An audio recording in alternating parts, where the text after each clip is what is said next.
All right, what's going on here?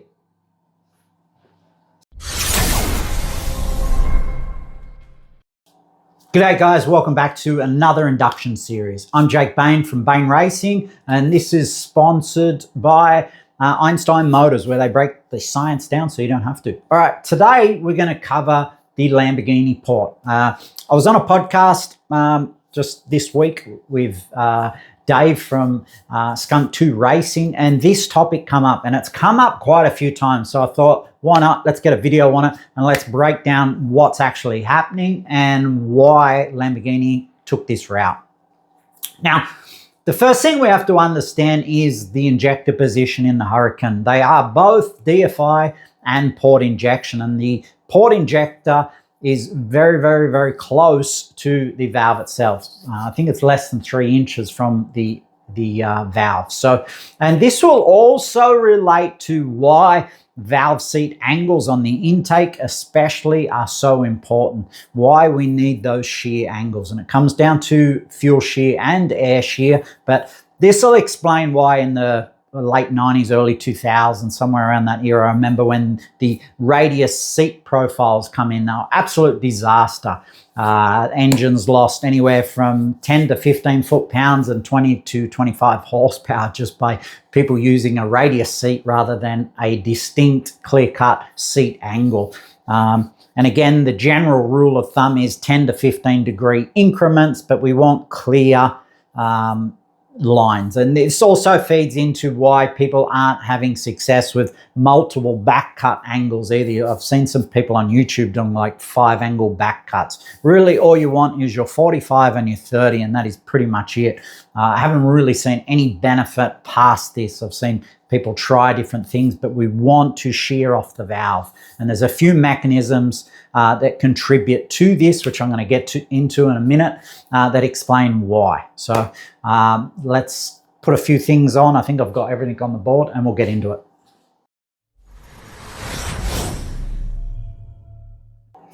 All right, so there's a lot happening in this port, and what they're actually doing is using the force of TKE, Turbulent Kinetic Energy, to help shear that fuel. So this will feed into our frictional shear stress that we develop when we have smooth ports. And this is again why I don't like smooth. We like a certain amount of texture, but with CNC, what they're doing with the Lamborghini, you can see they're smooth.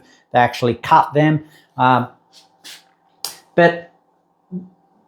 this shear stress will create adverse pressure gradients where the boundary layer slows down on smooth surfaces and trips the air up, and this is where we'll get separation as that pressure front tries to turn around that, depending again on the velocity. And this is a problem as we increase velocity. This is why radial seats become unpredictive,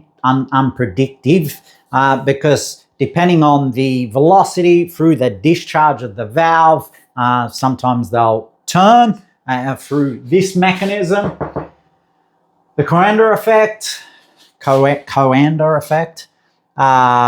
which is basically any radius will want to pull the air path around it at a certain velocity. Obviously, when we get too fast, it'll separate, and this is what you'll see. So it's about the adverse pressure gradient that it's going to create. So we have to look at that. And this is what they're trying to control in the Lamborghini port with all those angles. They're creating shear stress, and they're actually making the port operate like it's smaller at low speeds and bigger at high speeds. And I'll explain how. So, well, actually first, let's cover this mechanism. The Coanda effect will want to pull things around. This is real easy to understand. If you ever pour oil into an engine, if you pour it too slowly, it'll wrap around the bottle and run down the bottle. If you try and pour 1 cup of coffee into another cup, if you're not pouring it fast enough, we don't have enough velocity, enough inertia, it'll just turn around and run down the cup, right? Same thing, if you get a candle and get a bottle and blow around the bottle, you'll blow the candle out. This effect will make the air wrap around it and blow the candle out. But again, it is velocity limited. So till we get to a certain point in a port, air will stay attached, like short turns and stuff like that. But once we start getting, plus 400 feet per second or whatever it may be, we start getting separation. And this is where those angles come into play.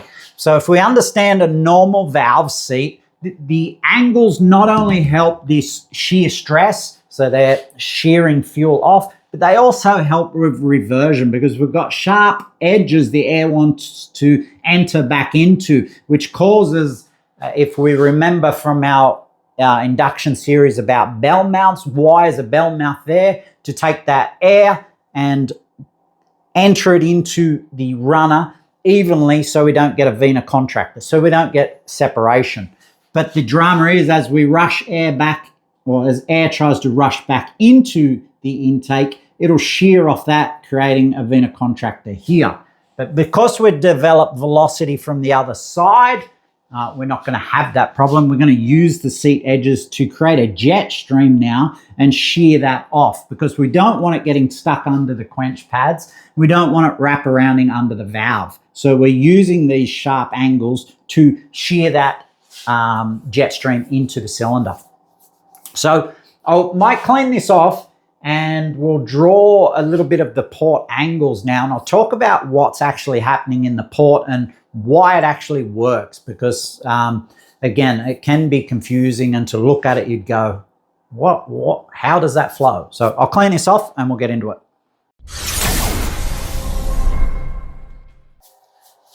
All right, so we're going to talk about injector position and how we reduce this shear stress with different angles so it doesn't trip the air up, or it actually increases the turbulent nature of the port down low. If you remember when we were talking about the formation of eddies, the eddies are related to velocity, and the lower the velocity we have, the bigger the scale of the eddies. The higher we increase velocity, the smaller these eddies will shrink. There's a rate at which they break down.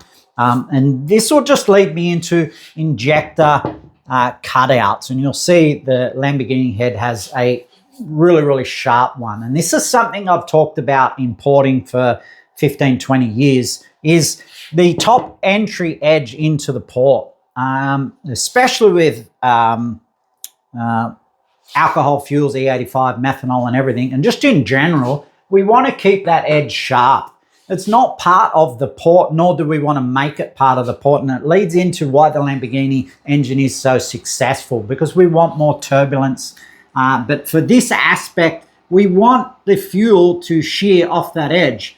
If we are to port it and roll this edge, now we're turning it into the roof. And what will naturally happen is this flow stream, again, this flow stream, this roof line should line up with that line there anyway. So this is going to be its own little eddy pocket that we really don't want to encourage air to dip into, also to pull fuel along the roof, because naturally this air velocity is going to want to, if the center of the spray cone is here and it's say a 15-degree conical cone, that's going to bend anyway. So by the time it gets to this point in the port, the velocity is going to bend it. So we don't want to radius the injector edge. You'll see on all my heads that we do, whenever I'm porting an injector outlet or something like that, I keep these edges sharp, even if it's a radial indentation. So if that's the port roof, this will all be a sharp edge. I don't roll this edge into the port. I want it to shear off. And this feeds into the Lamborghini mechanism. So what they're doing is you're using different edges as a shear plane. So at low speeds, what will happen is the air will come along here and we'll get little eddies. These eddies will actually shrink the port and create more turbulence. But the air will turn, but the fuel will separate, and the fuel is going into the center. So if you look at all the angles, that one, they're creating more turbulence in the boundary layer. So back to that turbulent energy mechanism. But they're shearing fuel off and throwing it into our high-speed nucleus. So if this is the other side of the port, they're shearing fuel off, and then these turbulent eddies that are building up on the surface of promoting better mixing for anything that's going near the walls. So this is how they're able to shrink that DSM down much faster. And the second mechanism, so they're doing this at slow speed. And now once they start to build velocity, so once we really start to get the port flowing at higher RPM, we're actually going to create separation here. And that separation is no longer going to create pressure recovery. We're actually going to get a negative pressure in this zone, which actually helps turn the airwave. So the negative pressure will help pull this airstream down, reducing the area that would have been there where the eddies are there, now making the port look slightly bigger. So it's a win-win. Again, I think this only would work in a wet flow environment. I don't know whether this would work as a dry case. Maybe there are some examples out there. If you know of any, put them in. But this is what will sort of happen in a, obviously, wet flow. We're trying to create those little eddies. We're trying to create shear mechanisms for the fluid because, again, the fuel's heavier than the air. This is why we'll see in a bowl here, this side will get wet down by that injector flow every time, okay? You'll always see more carbon build up on the short turn, especially if it's a reversion engine. It'll build right up to the apex of the short turn. Generally means you've either stuffed up on your port or you got too much cam timing, but when it happens, that's what you'll see. So they're able to use physics to manipulate the cross-sectional area. So this port, it's a bit like hitting a speed bump at low speeds versus hitting a speed bump at high speeds. The slower we go, the more the wheel falls in the hole, right? To say a pretty shitty speed bump. But if we're going slow, that wheel will fall right down and have to come right back up. But if we're doing, 100, 200, the wheel might be lucky to fall in an inch or so. But by the time the suspension drops, so we don't feel it as much. So the same sort of thing is happening in the port. As we increase velocity, it's not getting time to make these eddies. It's shearing off, and by shearing off, it's creating a negative pressure, which helps pull the air back to the surface of the port. So yeah, that's basically it, guys. Quite an interesting thing. And obviously they've done a lot of CFD to get this port right. The board just looks like an absolute mess at the moment. But this is what they're doing. They're trying to improve that fuel atomization in a really, really short distance. So they're creating a lot of shear stress, not shear stress, more shear breakers. They're trying to shear off sharp edges to help the fuel stay alive and create more turbulent motion in there, especially down low. So I'll clean this up and we'll cover a couple other things and that'll do.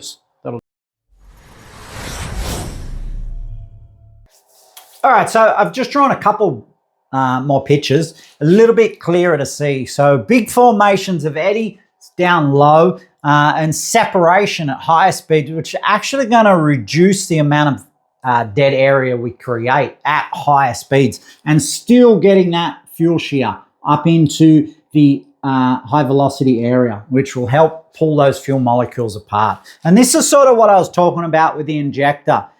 We don't want to make the injector area any bigger. We want to keep those sharp edges in rather than help it turn around and end up with more fuel on the roof. So that was what I was sort of breaking down. And interesting to note that Dave from Head Games actually ported one of these cylinder heads, took all the ridges out and made it smooth and put it on the flow bench and seen 0 gains. Again, I can't validate that myself, but I know Dave, he seems like a fairly straight shooter.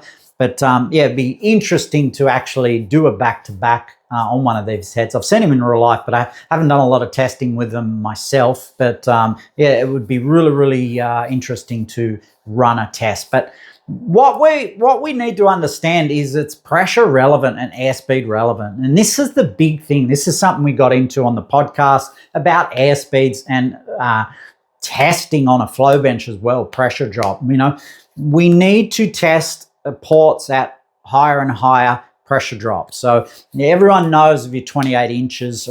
My first bench was a 10-inch bench, a Superflow. And what I learned from that bench really wasn't realistic to real world for a number of reasons. Not only was the airspeed not enough to find short-term problems and stuff like that, because when we go from 10 inches to 28 inches, I think it's a factor of like 1.67. So there's a massive velocity change. And we got to the point where we were testing things at 40 inches. And we're actually looking at doing a DIY flow bench series for Einstein Motors for all the paid members on there. So we're actually going to organize a black box, organize some MDF, and basically make another flow bench from scratch, something that guys can follow along at home. And we're going to break down all the do's and don'ts and how flow benches don't measure flow, rather they measure pressure drop, and we calculate flow. This is why calibration of your flow benches is very important. But again, it really should be used as a tool. I got to the point where I didn't use it much other than probing it. So all I want to know is velocity. That's why I built myself a little velocity bench where I just limited to a velocity factor. And it didn't matter what that velocity was, as long as I could measure the gradient across the port. And by that I mean, as long as I could measure here, here, here, and along the window and find the dead spots. Because, you know, again, if you've ever flowed anything, we talk about convergence and the shear stress that this whole principle is behind is seen in old ports. If we get a square or a rectangle and we put that on a flow bench, our flow velocity is going to be like that. All this is slow dead area because we have two converging surfaces creating that shear stress we were just talking about. This is why the corners won't flow. And that's how we come to these beautiful oval and round ports that we see today, because people would probe a rectangle port with really, really small radiuses, and straight away you'll see there's not much happening in those corners. They're collecting fuel, wasting fuel, and they're not really doing a lot. But you would see we would develop this really, really nice port or this flow nucleus. And that's sort of what led us to developing nice oval ports. And the reason why they're generally oval or a taller oval is because in the push rods, we've got push rods. In the twin cam stuff, now they're going oval. A lot of the BMWs, we've got a circuit car project on at the moment. The Mini, which is BMW anyway, I think. So I've been told.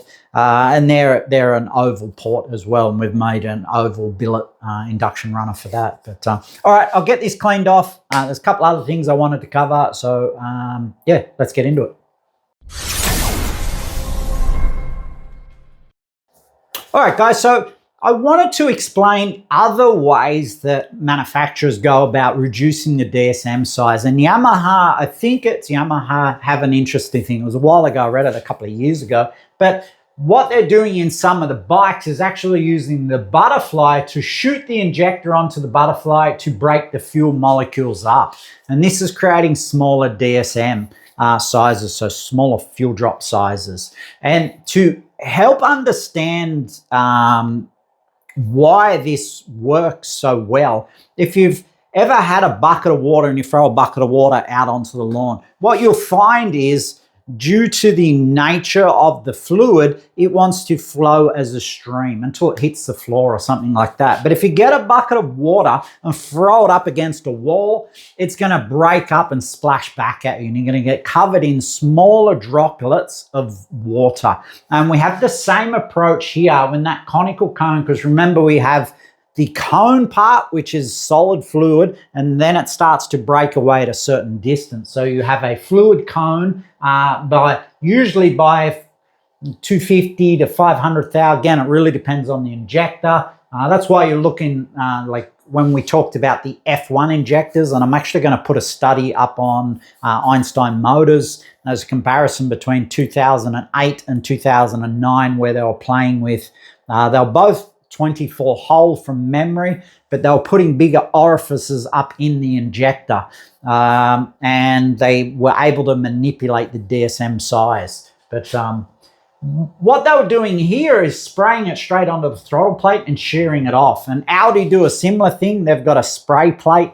We've actually taken them out, fully ported the head, and actually generally you'll lose horsepower compared to when you put a bigger injector on the outside if you delete the inside injector. But what you can gain out of the flow in the top end tends to help them in the long run. But that's something that different manufacturers try to do to get around the fuel droplet size when they're still using a port injector. So there's lots of little tricks. Again, I was really, really impressed with the Lamborghini stuff. But also I wanted to talk about, Dave actually brought this up on his Pro Stock Honda. And what I wanted to do is just demo the Einstein calculator for to know what airspeed you are at certain points, because Dave was saying the percentage we had wasn't close to what he had on for his Honda. And again, I like airspeeds far better than percentages, because as you know, and this is something we talked about on the podcast, if you need to compensate for a port, and we should have covered this in the manifold build series, the total induction is going to work on averages, meaning if I've got a port that's small, I can put a runner that's big, and that'll tend to compensate for the smaller port, and vice versa. If I've got a port that's really big, so my airspeed is low in the port, I can close the taper up and increase the airspeed across the whole runner, right? So, but again, even in doing so, we still like to target this at a certain airspeed. So even though it's bumping our average up, this cross-sectional area still needs to be within a certain point. So I just thought I'd demo the calculator to show how we can know what airspeeds we have at different points in our induction system if we know our cross-sectional area. So I'll put some figures up. So, and if we know one airspeed, like at our MCA, if we know on the flow bench we've probed it, or we can do a calculation, we can say, okay, we've got 400 feet per second at our MCA. And this is just a rough induction. Obviously the port turns, but, and our window, so let's say that's 2.85, just for guess sake. And we'll say our window is 3, and we'll say our bell or our butterfly up top is 6 square inches. So now we'll go into the app.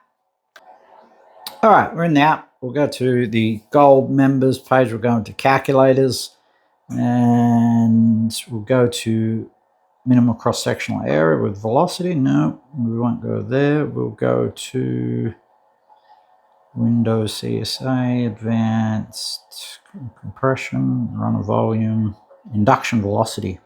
So in here, if we have a known area and velocity, or even known flow rate, so let's say we enter that 2.85 known area, and we know the short turn limit is going to be about 400 feet per second. So now we can calculate, put our second area in. So let's go at the window, 3 inch, and we'll hit calculate. So now we can see that the window is 380 feet per second. And let's do our bell at the top, or throttle. Now we can see at the 6 inch CSA, we're at 190 feet per second. And again, you can play around with these figures and change your initial velocity, but that will give you a really good average of what your velocity is. Again, remembering when we testing induction, in order to test the velocity at the bell, we need to bolt it to the cylinder head and pull it on the bench, because we want to simulate 28 inches to get the airspeed gradient across the induction length. If we just do the manifold itself, it's not going to give us a really good indicator, and I'll show you why.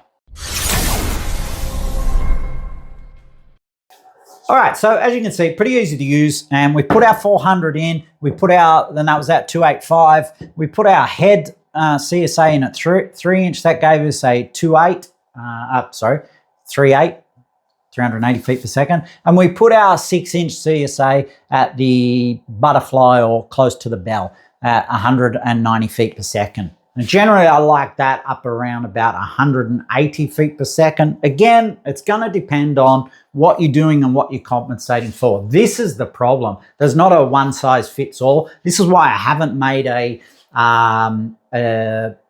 TB calculator, an individual throttle body calculator, because it's going to come down to what you're actually compensating for. And even when you get into induction math, yes, there's plenty of calculators to calculate this part of the cylinder head on our averages, and you can get that fairly close.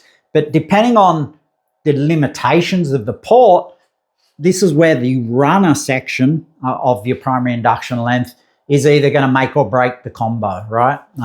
Pretty common thing. And the other thing we have to look at is when we're flowing on a flow bench. If I just took this manifold off and we flowed a manifold, and we probe, in here with a pipe to measure the air velocity, it's not going to be a true indicator of the whole system, because our MCA is going to limit our pressure drop through that induction system. So this is why when you're testing a primary induction system and you want to find out these figures, it must be connected to the cylinder head with a valve in it. And there's a couple other things I want to talk about with discharge coefficients and stuff, which we might get into further down the track. But we also got to get back to camshafts and start getting a little bit more technical. And I was going to run some analysis and show you guys some screenshots of pipe max and bits and pieces. So